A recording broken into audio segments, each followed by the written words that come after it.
नर्मदे हर. नर्मदे हर. मी सौ साखरे नर्मदे हर या आमच्या युट्यूब चॅनलवर तुमचं सहर्ष स्वागत करते. आज आपल्याकडे ललिता ईश्वर पाटील या आल्या आहेत. त्यांनी 2 नर्मदा परिक्रमा पायी केल्या आहेत. 2010, 2011 आणि 2012, 2013 या संबंधातले त्यांचे अनुभव, त्यांच्या अनुभूती आपल्यासोबत शेअर करणार आहेत. मी त्यांना विनंती करते की त्यांनी आपला थोडक्यात परिचय द्यावा. ललिता ईश्वर पाटील, मी कोल्हापूरला राहिला असते आणि आळंदी पंढरपूर वारी करत असताना रस्त्यामध्ये माऊलीच्या बिसाव्याला आम्ही थांबत असताना मला ह्या नर्मदा परिक्रमेचा माहिती मिळाली आणि असं वाटायला लागलं की आपण ही परिक्रमा करावी. पण परिक्रमा करणं इतकं सोपं नाही.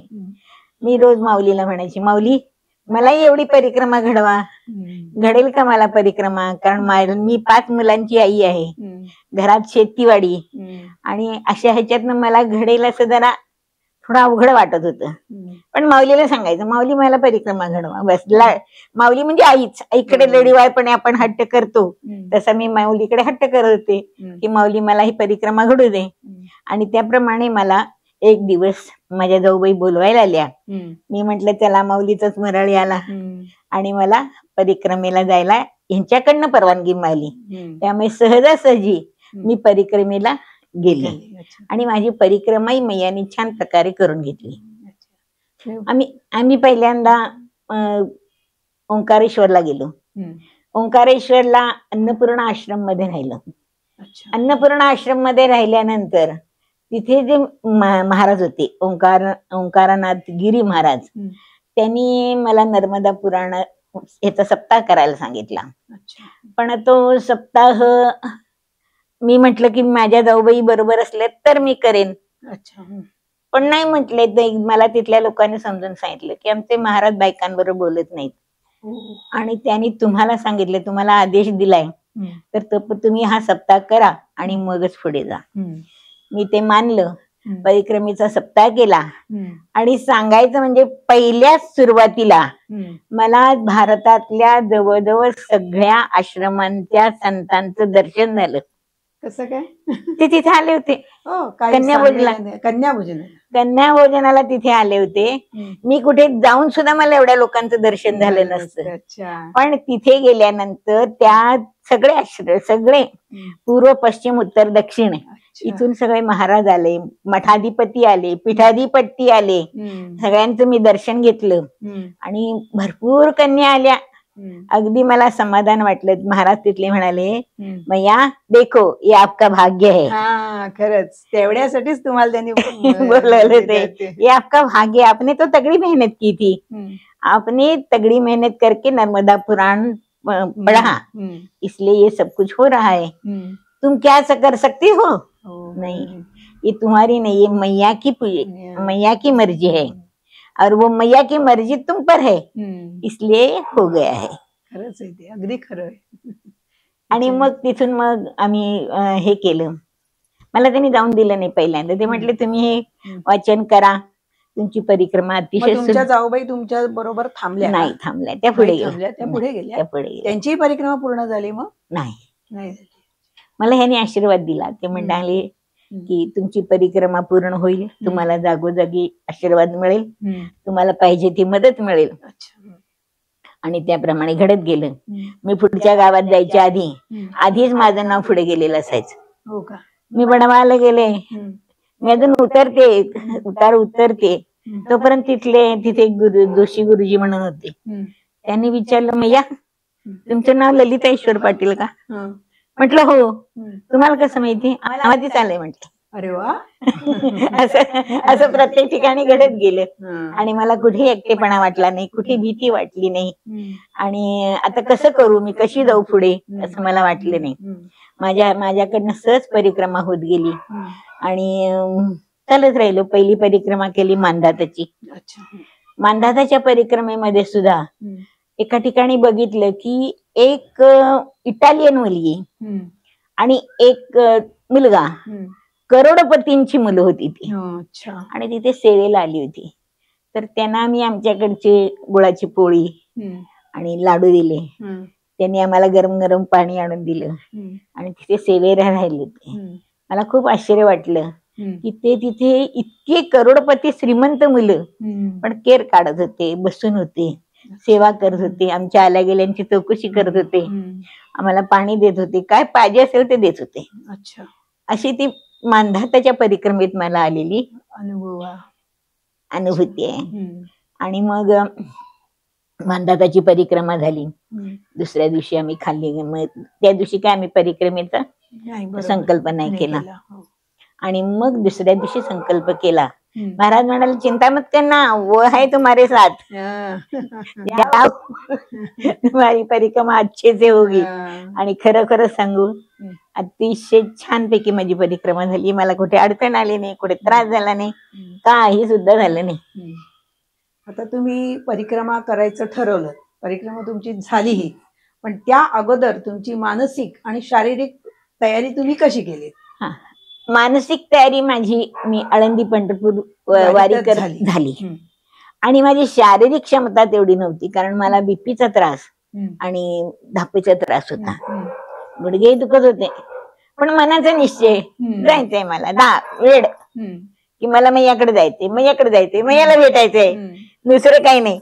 मुलींची लग्न व्हायची होती. मी म्हंटले, मैया माझ्या नवऱ्याला तू बस कमरेला सुपारी लावून, पण मी येणार तिकडे.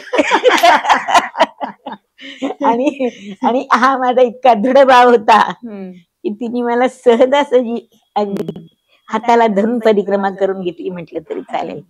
कारण मला म्हणजे दम लागत होता फार, बीपीचा त्रास होता फार. पण मग तुम्ही एवढं सामान घेतलं, म्हणजे सामान तर कमीत कमी 7-8 किलो तर असणार ना? नाही, एवढं नाही घेतले मी. मग मला घेताच येत नव्हतं. मग काय केलं? 2 पातळ, 2 परकर, 2 ब्लाऊज, एवढंच घेतलं. आणि पायात बूट घातलेत किंवा चप्पलावर? चप्पल घातली, बुटबीट काही नाही. ती पण साधी स्लीपर. हो का? ह्याची चप्पल नाही घातली, चामड्याची नाही घातली. आणि तशी परिक्रमा केली. कारण काय एवढं आपल्याला चालायची, जरी आता तुम्ही शेतकरी आहात म्हणतात, शेतात काम करता म्हणतात, म्हणजे तुम्हाला कष्टाची सवय होती. कष्टाची सवय होती मला, कष्ट मी करत होते.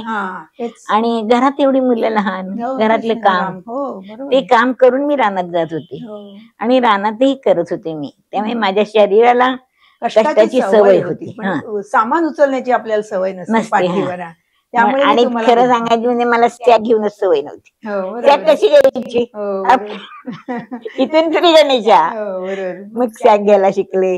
मग ते स्टॅग मागे घेतली, एका हातात काय मंडलू, एका हातात काठी. ते थोड्या जरा पहिल्या टप्पे एकदम माझे थोडे. साधारण तुम्ही मग किती किलोमीटर चालत होतात रोज? साधारण 15 ते 20 किलोमीटर आधी, दुपारच्या वेळेला. सकाळी एकदा निघालं चाला की 15 ते 20 किलोमीटर चालवायची, नंतरची चाल 10 किलोमीटर व्हायची. तरी पण बरीच चालला.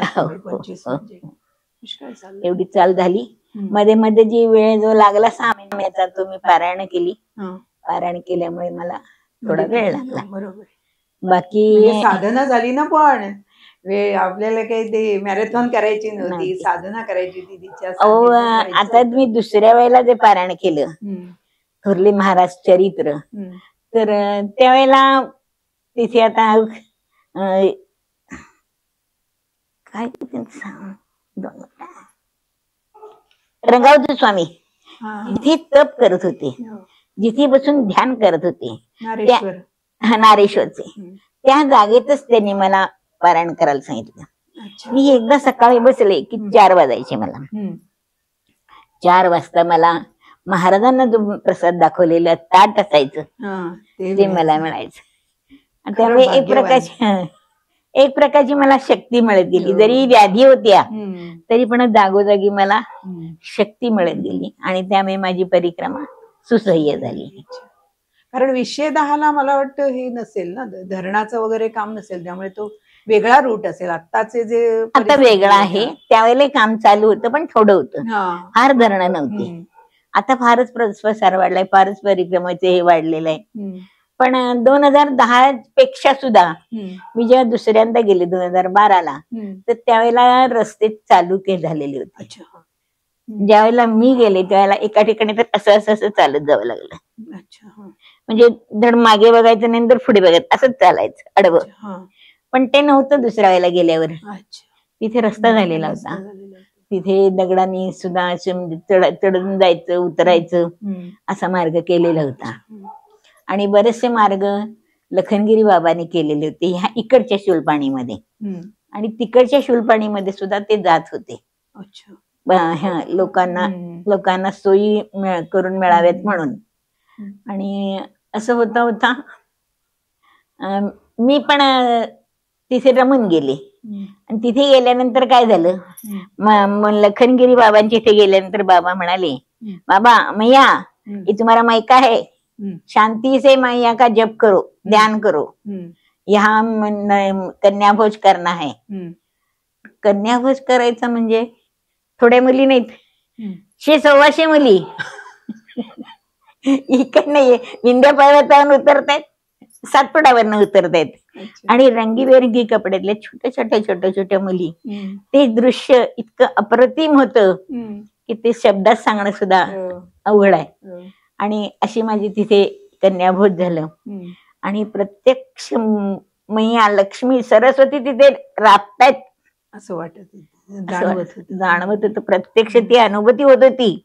मला असं स्पर्श असे म्हणजे वारा येत होता अंगावर. बरोबर. इथेही लक्ष्मीचं वास्तव आहे, इथेही मैया फिरते. मी नाही काम करते, मी नाही कन्यांची पूजा करत आहे. कन्यांची पूजा तर मीच केली.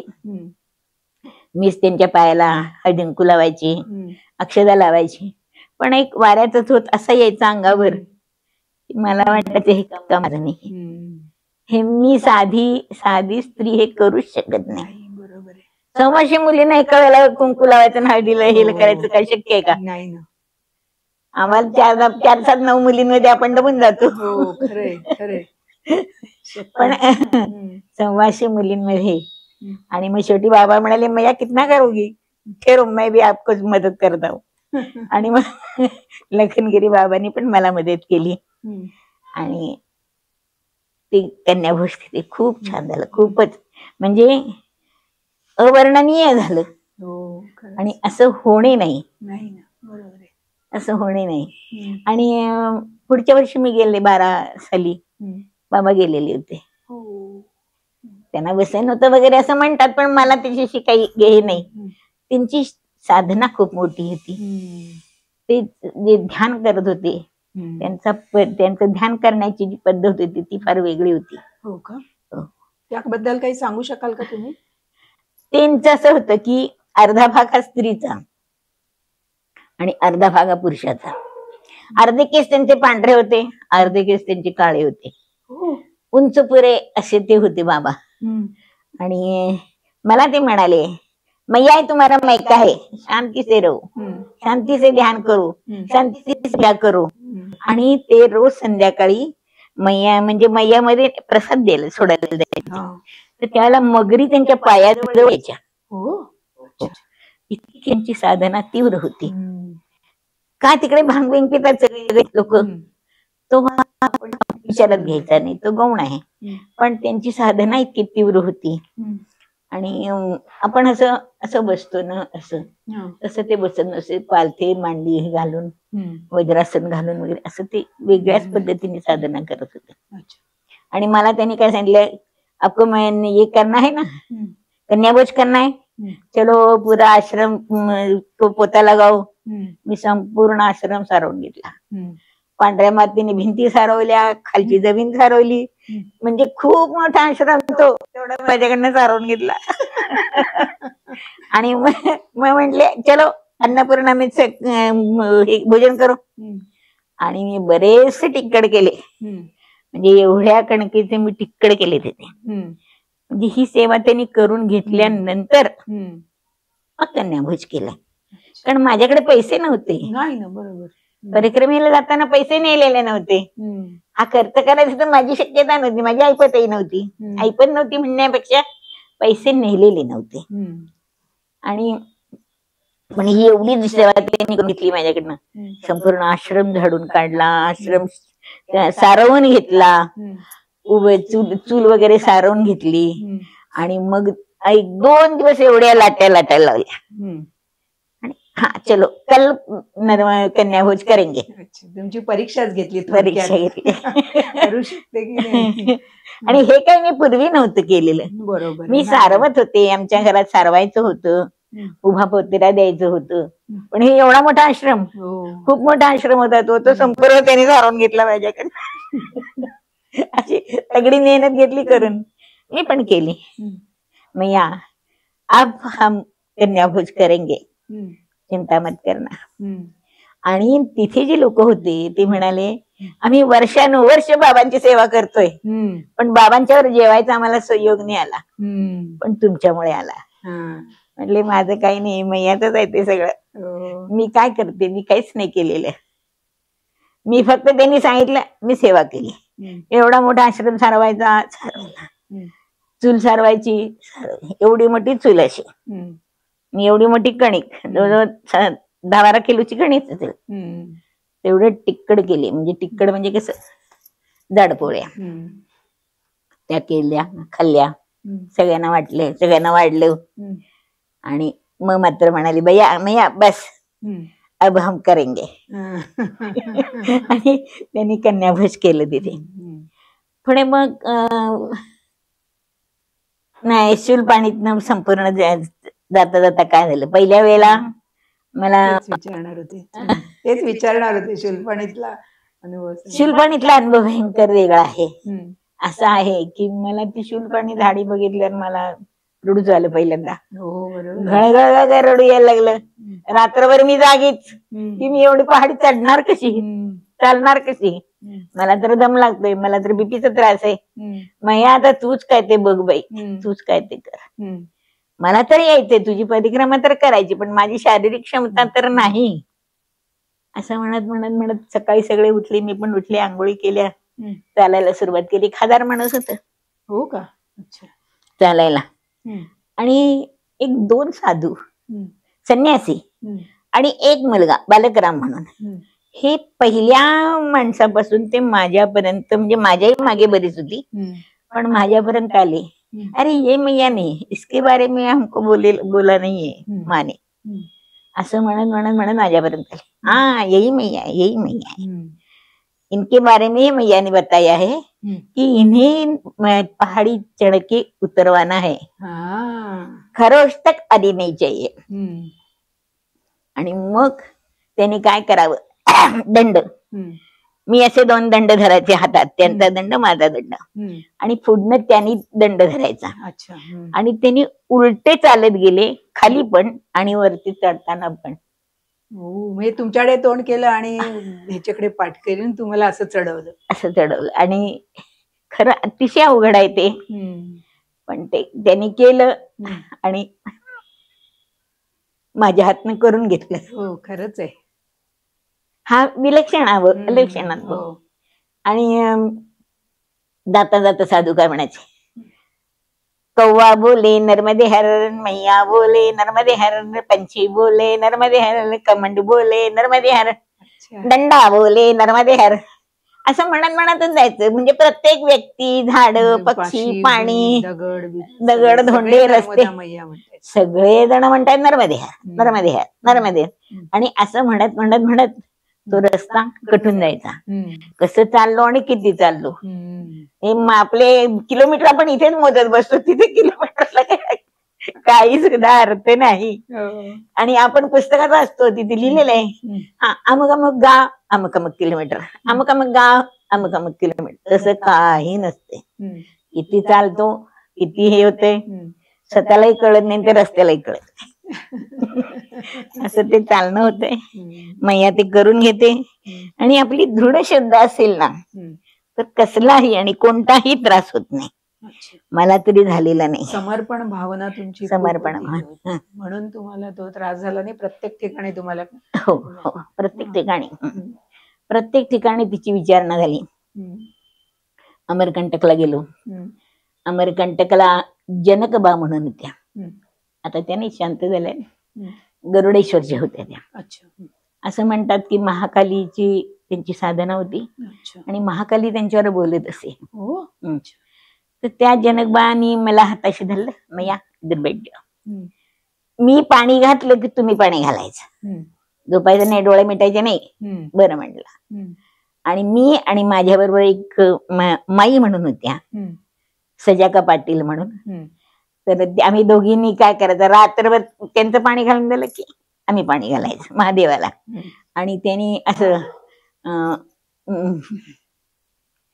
बाबा बोले भनवरी हर तांडव, बाबू तांडव, बोला तांडव, बाबा तांडव, बाबा तांडव, असं ते आम्हाला रात्रभर म्हणजे तांडव नृत्य, तांडव नृत्य केलं ना बरोबर. त्याची आठवण म्हणून शिवरात्रीला त्यांनी हे म्हटले, तुम्हाला सवय नाही, तुम्ही मोठ्या घरातले वगैरे असलात तरी सुद्धा तुम्ही निदान हाताने तरी असं म्हणा, बाबा तांडव, भोला तांडव, असं. मग हे आम्ही एवढंच हाताने म्हणत होतो, रात्रभर म्हणत होतो. नंतर रुद्राष्टक म्हटलं, नर्मदाष्टक म्हटलं, शिवमहिम्न म्हटलं, आणि बाकी आम्ही जप करत राहिलो. पण रात्रभर पाणी घालत राहिलो. तो दिवस पुन्हा येणे नाही आणि तशी सेवा पुन्हा होणे नाही. म्हणजे अशा काही काही गोष्टी आहेत आयुष्यात घडल्या की खरोखरच पुन्हा नाही होणार त्या. तिथेच मला अमरकंटकलाच भोजन प्रसादी चालू होती. तिथे कसं आहे, जेवायला पंक्ती वाढत असताना नामस्मरण करायचं. काही ठिकाणी श्रीराम जय राम जय जय राम, काही ठिकाणी हरे राम राम राम हरे हरे, काही ठिकाणी सीताराम सीताराम सीताराम सीताराम. तर असं भजन चालू असायचं. असं भजन चालू असताना आम्ही महिला अशा एका बाजूला, पुरुष एका बाजूला असे बसले. तर माझ्या समोरच्या बाजूला एक वृंदावनवासी बसले होते, महाराज, वृंदावनचे महाराज. आणि का कोणाशी मला असं वाटलं की आपण ह्यांच्याशी बोलावं. दुसऱ्या दिवशी काय झालं, त्यांच्या बरोबरच्या बायका काहीतरी करत होत्या. मला काही चैन पडेना, मी सरळ चालत गेले, ते त्यांच्या ह्याच्यावरून गेले. क्यों मैया क्या चाहिए, मुझे भागवत सुनना है. अच्छा. और पूरा 1 से 12 स्कंद तक भागवत सुनना है, आ जाओ बैठ जाओ. त्यांनी मला बसायला सांगितलं. आणि खरंच सांगते, पेटीवर त्यांनी 1 ते 12 स्कंद मला म्हणजे सांगितले. मी एक असे माझ्या डोळ्यातनं पाणी वाहत होतं, गळगळा गळगळा गळगळा. ते सांगत होते माझ्या डोळ्यातनं पाणी वाहत होते, ते सांगत होते माझ्या डोळ्यातनं पाणी वाहत होतं. ते मला म्हणाले, आप इतना भाव विभोर हो गई हो, यही तो मैया को चाहिए. बरोबर आहे, और कुछ नाही. आणि हे भागवत तिथे मी ऐकलं आणि आले समाधानाने झोपले. आणि मग म्हटलं, आणि आपण भागवत ऐकलं काय तर द्यायला पाहिजे होतं दक्षिणा. असं गेले तर तिथे नाहीत ते, नाहीत ते, असं झालं. म्हणजे ते द्यावं, ते तेवढं तुम्हाला देण्यासाठीच ते फक्त तेवढे हजर राहील. तुम्हाला द्यायचं होतं. पण मग त्यांनी भागवत कसं, म्हणजे संस्कृत मधले स्कंद म्हणून दाखवले का नाही, कथा रूपाने मला सांग. कथा रूप सुरुवातीपासून ते शेवटपर्यंत 12 स्कंद त्यांनी मला इतकी छान सांगितली कथा रूपाने की मला खरोखरच भागवत ऐकल्याचं समाधान मिळालं. भागवत मी ऐकते, भागवत मी वाचते, भागवत मी करते, पण त्यांनी जे सांगितलं ते काही वेगळंच होतं. आणि ते मला म्हणाले, हे जे तुमच्या आयुष्यातले दिवस आहेत हे सोनेरी दिवस आहेत. खरंच आहे. आणि ह्या सोनेरी दिवसामध्ये एक तर तुमचं कुळ, तुमच्या पतीचं कुळ आणि तुमच्या मामाचं कुळ ह्यांचा उद्धार होईल. आणि हा उद्धार होण्यासाठीच तुम्ही आला आहात. दुसरं असं, हे असं आपण म्हणतो, पण अविदाचे महाराज काय म्हणाले, आओ मैया बैठ जाओ, सत्संग करेंगे. बसलो, अजून भोजन प्रसादीला वेळ होता. ते म्हणाले, तुम्ही का आला माहितीये, मी तुमच्या मनात नाही आला म्हटले. कारण रामराया जेव्हा वनवासात गेले तेव्हा त्यांची सगळी जनता मागे गेली, कोणीच राहिलं नाही अयोध्येमध्ये. त्या मागे येणाऱ्या लोकांमधले तुम्ही आहात, म्हणून तुमच्यातनं एवढं सगळं करून घेतलं. हे त्यांनी सांगितलं. प्रत्येकाने सांगणं, प्रत्येक जण आपापलं हे सांगतच होतं, आम्ही ऐकतच होतो. नंतर एका ठिकाणी बघा सत्संग सुरू होता. ते महाराज काय म्हणाले, एक मछली हम्म. जर तिला सांगितलं ती तरून जाते. हो. तिला पाण्यात सोडलं तू हे कर म्हटलं ती तरून जाते. पण तुम्ही मानवदेह आहात. तुम्ही जर सत्संग केला गुरूंचं ऐकलं तर तुम्ही का तरून जाणार नाही? तुम्ही पण तरून जाणार. तर ही मैया की नाही आपल्याला इतकं छान सांगते, आपल्याकडे इतकं छान करून घेते आणि आपण आपला भाव तिच्याबरोबर समर्पित केला. आपणही शिकायचं. आम्ही बघितलं अतिशय कोट्याधीश बाई, पण अमरकंटकला खिचडी शिजवत होती. शिजवायला एक डिचक होतं एवढं मोठं आणि हलवायला पळी बिळी काही नव्हतं. लाकडाच्या ह्यानी काडीने ती भात हलवत होती. मी म्हंटल जर आयुष्यात गरजा कमी करायच्या झाल्या तर हे शिकायचं आपण. आणि आता आपण म्हटलं तर पळी पाहिजे, चमचा पाहिजे, ताट पाहिजे, वाटी पाहिजे, काही नव्हतं तिथे. साध्या साध्या कागदावर तिने खिचडी वाढून दिली. सगळ्यांनी खाल्ली भरपेट. आम्ही खाल्ली. पण म्हणजे असं हे आहे की आपण जसं करू, जसं म्हणजे स्वतःला समजून घेऊ तसं ते घडतं. तिथून आल्यावर सुद्धा मला कोणी आलं दारात, एकदा तर आला माणूस, चांगला माणूस होता, बीपी. त्याला म्हटलं मला बीपीचा फार त्रास व्हायला लागला. बस बाबा म्हटलं तुला वाढते करून. असं माझ्यात बदललं. असं तर मैयाचं किती वर्णन करावं आणि कुठवर करावं, काय काय सांगावं, हा फार मोठा प्रश्न आहे. आणि तिने त्याप्रमाणे करूनच घेतलेली. दिनचर्या म्हटली तर कशी असायची? सकाळी उठायचं, पहाटे उठायचं, आपलं हे अन्नी उरकायचं. यामध्ये आंघोळ म्हणजे जाऊन उडी मारायची नसते, डुबकी मारायची नसते. परिक्रमावासींसाठी हा नियम आहे की तुम्ही डुबकी मारायची नाही. बाजूला काठावर बसून कमंडलूनी आंघोळ करायची, डुबकी मारायची नाही. कारण तिथे मगरी वगैरे फिरत असतात. आणि म्हणून मग मी पण काय केलं, आम्ही पण आंघोळ वगैरे करायची. शक्यतो बालभोगाची वाट बघायची नाही. बालभोग मिळेल मग तू खाऊ, मग चहा पिऊन जाऊ. मग तेवढे आपले 2-3 किलोमीटर कमी पडतात चालायला. 5 किलोमीटर सुद्धा कमी पडतात. तर त्याची शक्यतो वाट बघायची नाही, सुरूच करायचं चालायला. आरती वगैरे झालं आणि अष्टक म्हणून झालं की सुरू करायचं. आणि साधारण 15-20 किलोमीटर तरी चालून व्हायचं सकाळी. मग किती वाजता निघत होतात तुम्ही? 6:30 म्हणजे तुमचं 15 किलोमीटर होईपर्यंत 9-10 वाजत असतात. 10 वाजायचे. मग त्यावेळेला बालभोगाला थांबायचं.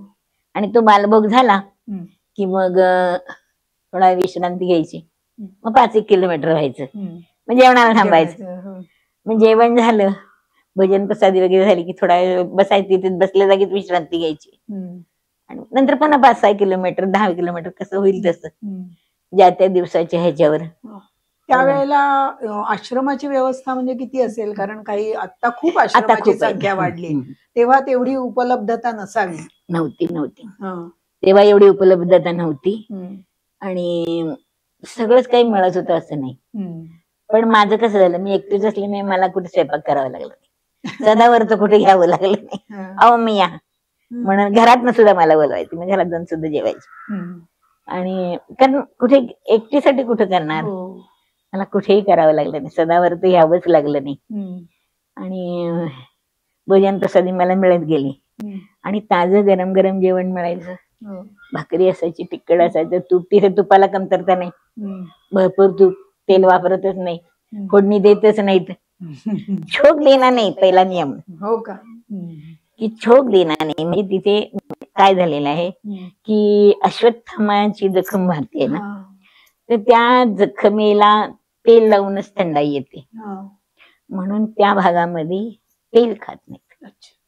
निदान परिक्रमावासी तरी खात नाहीत. त्यामुळे फोडणी द्यायची नाही, बिन फोडणी देता स्वयंपाक करायचा. पण अहो तो फोडणी न देता दिलेला स्वयंपाकच चवीला लागायचा. आपण इथे खोबरं घालतो, मसाला घालतो, गोडा मसाला घालतो, काय काय नाना तरा घालतो. पण तिथे काहीही न घालता तिथे पाण्यालाच चव असते ना, पाण्यालाच चव तिथल्या. आणि तर असं म्हणजे की छान वाटायचं, जेवणही चांगलं असायचं. आणि अगत्य असायचं. रस्त्याने जाताना काकडी, गाजर, मुळे, हरभरा सगळं असतं. पण नियम असा आहे की ते आपण जाऊन तोडायचं नाही. बरोबर. केळीच्या बागा आहेत, आपण जाऊन केळी तोडायचं नाही. तो मालक जो आहे ना तो आपल्याला घडच्या घड देतो, घ्या खावा, पण आपण एक केळं सुद्धा घ्यायचं नाही. हा नियम आहे की म्हणजे ते त्या मालकाला चोरून घेतल्यासारखं होतं. बरोबर, ती चोरी होते. चोरी होते. किंवा त्यात मनही घालायचं नाही. कसं असतं आपला मानसिक चोरी पण नाही करायची. सगळ्यात घेतली वस्तू त्यापेक्षा मानसिक चोरी फार फार वाईट आहे.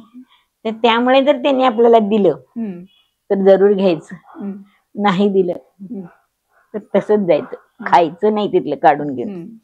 पण कुणी असं केलेलं नाही. हरभऱ्याचे आम्हाला भाजून द्यायचे हरभरे, गाजर द्यायचे, केळी द्यायचे, पेरू द्यायचे, पपई तर कितक्या पपईच्या बागा आहेत, पपई द्यायचे. पण आपण नाही घ्यायची. मालकाने दिली तर घ्यायची आणि मालकाने दिल्यावर खायची. आणि कोणी म्हंटल अहो माताजी चाय पिके जाना, आता समजा तुम्ही पिला असलात अलीकडे, तुम्हाला चहा नको असेल तर त्याने नाही म्हणायचं नाही. आम्ही आता चहा पिलो ना, आम्हाला नको तुमचा चहा, तुम्हाला पुढे 3 दिवस चहा मिळत नाही. जायचं त्यांच्याकडे, तुम्ही कब्बर घेणं तिथे एक घोट घ्या, पण त्यांचा मान ठेवा आणि तो घोडभर चहा घ्यायचा. तुम्हाला पैसे देतात ते, कोणी 10 रुपये देत, कोणी 100 देत, कोणी 50 देत, कोणी 500 देत, पण सगळ्यांना समान मानायचं. 10 रुपये देणाराही तेवढाच श्रेष्ठ आहे. बरोबर, श्रेष्ठ आहे तो, पण श्रेष्ठ श्रेष्ठ त्याची ऐपत आहे, त्यांनी 10 दिले. आणि मग आम्ही काय करायचं, ते घ्यायचे पैसे थोडे कुठेतरी देऊन टाकायचे, कारण लागतच नव्हते पैसे. एकदा काय झालं आमच्या बरोबर, माझ्या दुसऱ्या वेळेला माझ्यावरच्या बायका होत्या, अहो आता आपली एकादशी एकत्रित करून घेऊया. काही घ्यायचं नाही म्हंटल, करून घेऊन चालत नाही. आपण जर आपली सोयमया करते ना, ऐकलं नाही बायकाने. बायकाने शेंगदाणे घेतले, त्याचे लाडू केले, हे लाडवाचं होतं बरोबर. महाराज म्हटले, प्रतापी महाराज म्हटले, मैया तुम्ही गप्प बसा, तुम्ही काही बोलू नका. त्यांना अजून अनुभव नाहीये, घेऊ देत. अहो आम्ही पुढच्या ह्याला गेलो, पुढच्या म्हणजे टप्प्याला, भालोत कडून पुढे सबंध ताडभर फराळाच. आणि असा समुद्र पार केला तरी आम्हाला कुठेही ते लाडू लागले नाही. उगच त्यांनी ओजवळ, मी काय घेतलं नाही, मला माहिती होते मिळते आपल्याला, मैया देते. आणि मैया किनारी मला वाटतं एकादशी सगळेच करतात. एकादशी करावीच लागते, करावीच लागते. एकादशी ही करावीच लागते. शक्यतो एकादशीला एक चालू नाही, अमावस्या, पौर्णिमा आणि एकादशी ह्याला चालायचं नाही, चालू नाही, साधना करावी, जप तप करावं, असं असं खरं म्हणजे आहे. पण कोण थांबते, कोण थांबत नाही. ओके. निदान एक वेळ तरी चालू नाही. म्हणजे दुपारचं झालं की तिथेच थांबावं, तिथेच थांबावं, तिथेच बसून भजन करावं, जप करावा. तिथले काय काय जे चाललेले आहेत कार्यक्रम त्या मंदिरामध्ये चाललेले असतात, अभिषेक असतात, हे असते, प्रवचन असते, कीर्तन असते, जागोजागी भागवत असते, ते ऐकावं. फळ सुटण्यात काही अर्थ नाही. खूप जण माणसं काय करतात, मी एवढ्या दिवसात परिक्रमा केली, तेवढ्या दिवसात प्रेम केली, मी इतकं हे केलं, आणि असं म्हणत म्हणत पळत पळत पळत सुटतात. मला काही ती गडबड करायची नाही. भागवत आहे ना, बसायचं ऐकायचं, जप करत बसायचं, आरती निवांत बघायची, तिथे मैयाकडे बघत बसायचं. नुसतं मैयाकडे बघण्यात सुद्धा आनंद आहे, एक समाधान आहे. खरं म्हणजे तिची तपस्या म्हणजे काय, की तिच्याकडे निवांत बसून बघत राहणे आणि तिचं नामस्मरण करणे, काही स्वाद द्यायला लागत नाही. मला ओंकारेश्वरचेच महाराज म्हणाले, वो तो जगत जननी है, तुम उसे क्या दोगी, तुम क्या दोगी उसे, तुम्हारे पास है क्या जो तुम उसे दोगी, तुम सिर्फ अपना भाव दे दो, बस, उसे और कुछ नहीं चाहिए. भाव दे दो, तुम्ही वो भर भर के दे देगी. आणि तसंच झालं, तिने भरभरून दिलं, आम्ही भरभरून घेतलं. तो एक अतिशय वेगळा आणि अतिशय सुंदर अनुभव होता आयुष्यातला. तो काळच वेगळा होता. आणि पहिली परिक्रमा तुम्ही जवळजवळ एकट्यानेच पूर्ण केली एकट्याने केली. आणि दुसऱ्या परिक्रमेत मग अजून- माझ्यावर आणखीन 5 बायका होत्या. मग त्या शेवटपर्यंत तुमच्याबरोबर राहिल्या होत्या. त्या. कारण त्या म्हणजे तशा न शिकलेल्याच होते. अच्छा, अच्छा. त्यांना धरूनच मी बरोबर गेले, त्या सुटून गेल्याच नाहीत कुठे. हा. नाहीतर असं होतंय की बहुतेक ताटातूत होते. हो असं होतं म्हणून हा. विचारलं. हा तुम्ही हळू चालला, आम्ही जाणार. जावा, जातात माणसं, हो जातात. सुटून जातात. पण या सगळ्या परिक्रमेत तुम्ही असा उल्लेख केला की मी फक्त एक साडी अंगावर एक साडी सॅक मध्ये, मग थंडीच्या प्रोटेक्शन साठी तुम्ही काय आता तर किती सॅक नंतर ते खाली घालायचं ते हे मी थर्मल घेतलं होतं. थर्मल घेतलं होतं. हा, आणि ते थर्मल अंगातच होतं.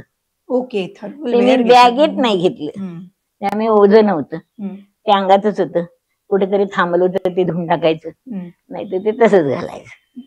पण धुवायला वगैरे सुद्धा वेळ मिळायचा तसं काही नाही अंगात, त्यामुळे ती थंडी आवरत होती. आणि स्वेटर वगैरे स्वेटर होता तोही अंगातच होता, बॅगेत नव्हता. बॅगेत ठेवून त्याचं ओझं कोण सांभाळणार. हो बरोबर आहे. स्वेटर अंगात, थर्मल आतल्या बाजूला, त्यामुळे थंडी. पण मग खाली अंतरायला वगैरे काही घेतलं नव्हतं का? सतरंजी वगैरे घेतली होती? नाही, काही नव्हतं घेतलं मी अंतरायला. नव्हतं घेतलं? नाही. होत होती सोय तुमची सगळी? सगळीकडे सोय झाली, प्रत्येक ठिकाणी मला अंतरायला मिळालं. हो आणि पांघरायलाही मिळालं. बघा मैया कशी सोय करते, फक्त तुम्ही तिच्यावर भरोसा ठेवा. भरोसा ठेवा बस, सगळी सोय करते. मग मला माझ्या बरोबर तिथली माणसं त्यांना का दिलं? दिलं. आता माणसं म्हणायची ओ मैया को दे दिया आपने, ते काहीच बोलायचं नाही, देणारी बोलायचीच नाही. मंडूला गेलं बघा, मंडूला गेल्यानंतर तिथे खोल्या सगळ्यात पॅक झालेल्या होत्या. खोल्याच नव्हत्या, जागाच नव्हती. माझ्या पुढचा माणूस जागा नाही आता म्हणून मागे फिरला होता. मी गेले, माझं नाव सांगितलं, ललिता ईश्वर पाटील. त्याने मला किल्ली दिली ह्यांची, म्हणजे मंत्र्यांना वगैरे जे असते ना, VIP रूम दिली मला. जाऊ मैया आपण आराम करू. मग लोकांना वाटायचं हे ना कसं द्यायचं, तुमची काय ओळख आहे का? मी या भागातच पहिल्यांदा आले, माझी ओळख कुठली? माझी ओळख मैयाशी आहे म्हणा. आणि म्हणजे अशी तिने सोय केली माझी. कोण VIP रूम मध्ये राहायला देते? हो ना. पण मी मंडूला VIP रूम मध्ये राहिले. अगदी छान सोय झाली, सगळं होतं, माणी बिणी मुबलक सगळं. आणि बाकीचे लोक मात्र असे गर्दीने त्यांना राहावं लागलं. खूप परिक्रमा अशी होती, पण त्यातूनही मैयानी काळजी घेतली. हे विशेष आहे की असं कसं मैयाने केलं, असं वाटावं, माझं मलाच वाटावं, त्याप्रमाणे तिने माझी काळजी घेतली. घडत गेलं. आणि काही वेळेला मी 30-40 किलोमीटर चालले नाही असं नाही, पण त्यावेळेला मला काही त्रास झाला नाही, कारण सवय झाली होती. पहिले 1-2-3दा मला जरा असं थोडं स्पीड कमी होता, चालणंही कमी होतं, पण नंतर हळूहळू वाढत गेला. 30-40 किलोमीटर सुद्धा मी चाललेली आहे. आणि त्यावेळेला कुठल्याही प्रकारचा मला त्रास झालेला नाही, आणि कुठेही असुरक्षित कुठेच वाटले नाही. एकदा तर अशी परिस्थिती झाली, बाहेर काळा कुट्टा अंधार, अमावस्या, बरोबर 5 बायका म्हणालेल्या काय लता बरोबर, आता हा अंधार, आम्ही घरी कसं जायचं, घरी काय सांगायचं? असं म्हटलं, नर्मदे हर म्हणा, नर्मदे हर म्हणा, माझ्या नावाने ओरडण्यापेक्षा.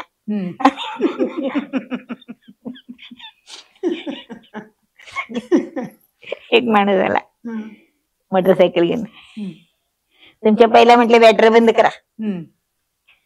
बॅटरी बंद केल्या आणि मोटरसायकलच्या ह्याच्यामध्ये लाईट मध्ये आम्ही चालत गेलो. गेल्या गरम गरम पाणी पाय धुवायला दिनेश तडवींच्या घरात, गरम भाकरी आणि आमटी जेवायला. म्हटलं काय केली का मैयानी सोय तुमची? म्हणजे असं तरी अडचण आली तरी निवारून ती न्यायची. तिथे कुठे थांबावं लागलं नाही किंवा आता मी काय करू असा प्रश्न पडला नाही. आणि आता गुड व्यक्ती कोण म्हणावं तर आम्ही अशीच पहाडी चालत होतो आणि वास्तविक मला दमच लागतोय. हम्म. ही पहिल्या वेळची गोष्ट आहे बरं का. हा. दुसऱ्या वेळेला बायका होत्या बरोबर. हम्म. आणि मी गेले वरती हम्म. आणि सगळी माणसं खाली, एकटीच मी वर. हम्म.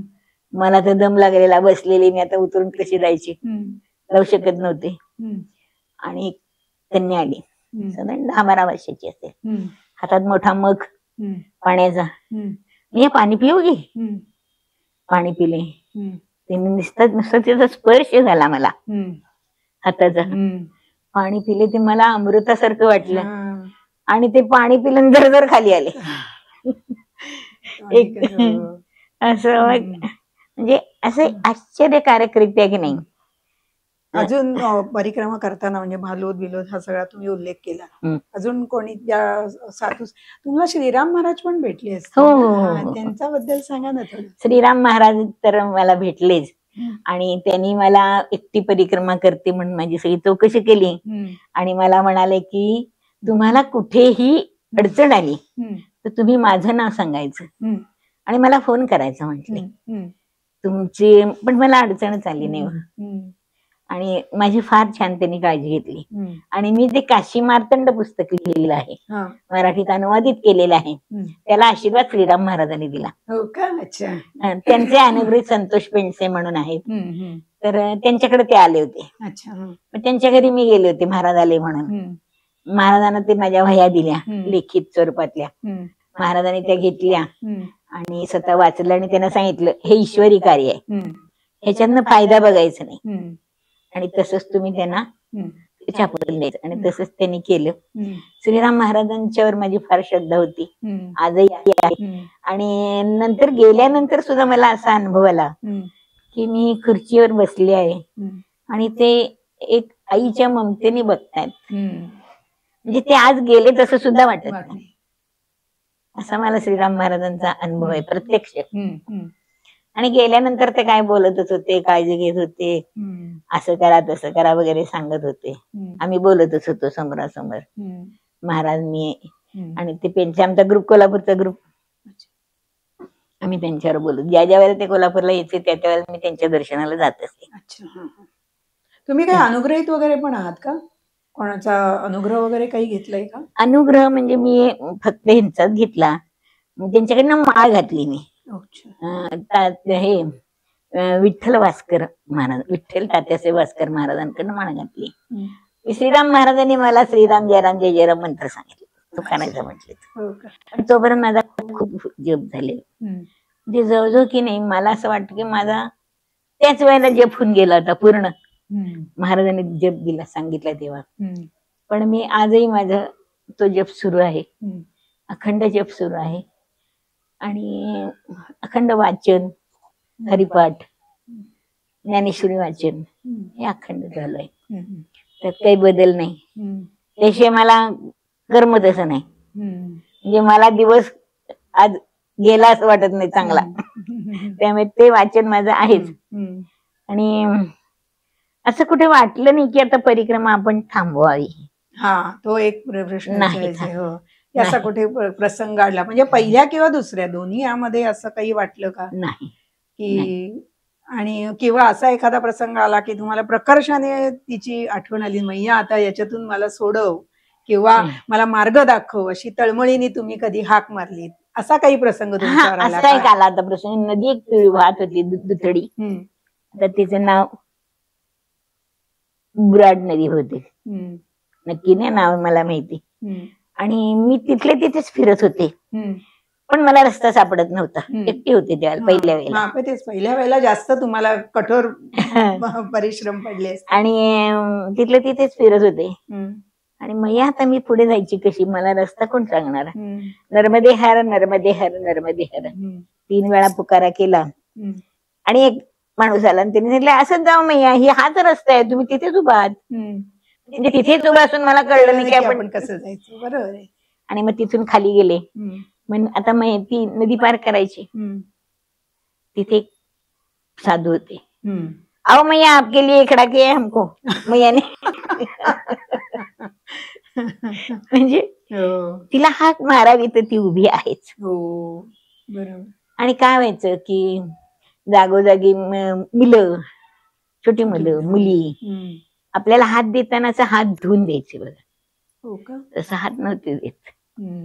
मग ते मातीचं आहे ते खदान खदान, मातीच खदान एका जागी लागते.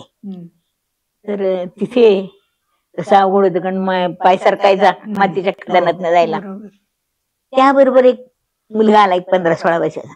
रुको रुको रुको भैया, हात धुतला, पुसला त्याने पॅन्ट आपल्या, आणि मला हात धरून नेले की, अहो हे तुम्हाला कसं देणार माहिती, तुम्हाला येत नाही चालायला ते.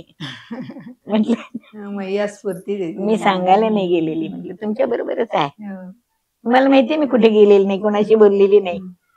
आणि अशी मला खरोखरच मदत मिळत गेली. आणि मग त्या खदानात मी व्यवस्थित गेले. मग तिथून गेल्यानंतर पुढे बोधवाडा. बोधवाडाला आपले नाशिकचेच एक तपस्वी होते, त्यांनी छान आमची सोय केली. त्याच्या आधी बोधवाडाला जायच्या आदल्या दिवाळीला दुसऱ्या वेळेला गेलो. पहिल्या वेळेला चिखलदऱ्याला गेलो, इकडे दत्तवाडाला गेले पहिल्यांदा, दुसऱ्या वेळेला मोहीपुराला गेले. दत्तवाडा गेल्यानंतर मी भोजन प्रसिद्धी झाली, बॅग लावली का पाठीमागे, नर्मदे हर म्हणून निघाले. भैया रुक जाओ ना, नहीं अभी अभी दिन है, जाती हूँ. नहीं नहीं रुक जाओ ना, दुसऱ्यांदा म्हटले. तिसऱ्यांदा म्हटले अगर आपका बेटा कहता रुक जाओ माँ तो रुकती ना. मी म्हटलं हो, मी आपका बेटा हूँ, रुक जाओ. थांबले. त्या रात्री भजन झालं, इतकं छान भजन झालं की संपूर्ण रात्रभर भजन झालं. गावातली लोक माणसं आलेली होती. आणि मग सकाळी उठून माझं मी पुढे चालायला सुरुवात केली. सेवा करून घ्यायची होती भजनाची. हो हो हो, म्हणून ते एवढं आग्रह. नाही खरंच खरंच खरंच होतं तसं. आणि तयारी करायची म्हटली ना सुरुवातीला, तर मी तयारी तशी काहीच केली नव्हती. जायचं एवढंच फक्त मला माहिती, परिक्रमेला जायचं एवढंच माहिती, बाकी काही मला माहिती नव्हतं.